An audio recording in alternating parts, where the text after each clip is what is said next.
On the last video, we created a database. Now in this video, we will create a table for this database. So on the logging app here on the left side, this is the database that we created on the last video. So let's go ahead and create, we click here and create a table for it. The table will be called users. We're gonna have three fields there, three columns actually, and we're gonna click go. These three columns here are gonna be named, this one's gonna be named ID, this one is going to be named username, this one will be named password. For the ID column, we will set it to integer, that we will leave it the same. Set it for 11 characters long. This AI here is auto increment. We need to set it to auto increment, meaning that every time we create a row on this column, it will auto increment the number right here, this integer.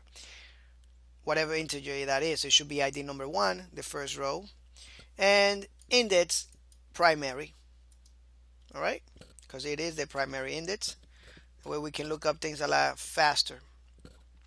Now the username, make sure that it's data type varchar, meaning characters,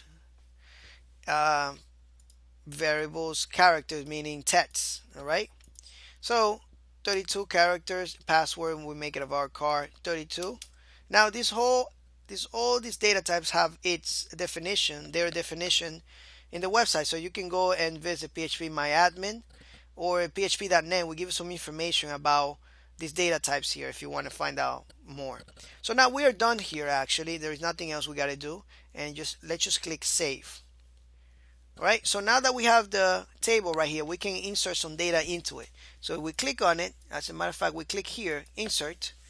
Then we have, this one is ignored because it's already giving me an option to create more data into this table.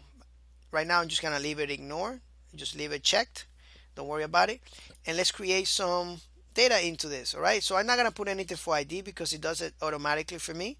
I'm just gonna put a username here. All right, and the username would be probably like my name, and probably like Superman for password, and I'm gonna click go.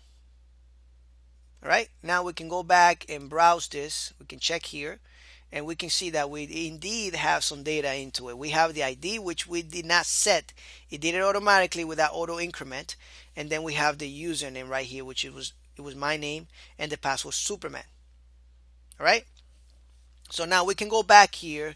We can delete all this data if we wanted to. We can just click here, delete this row right here. All right, we're not going to delete the table. We are deleting the row.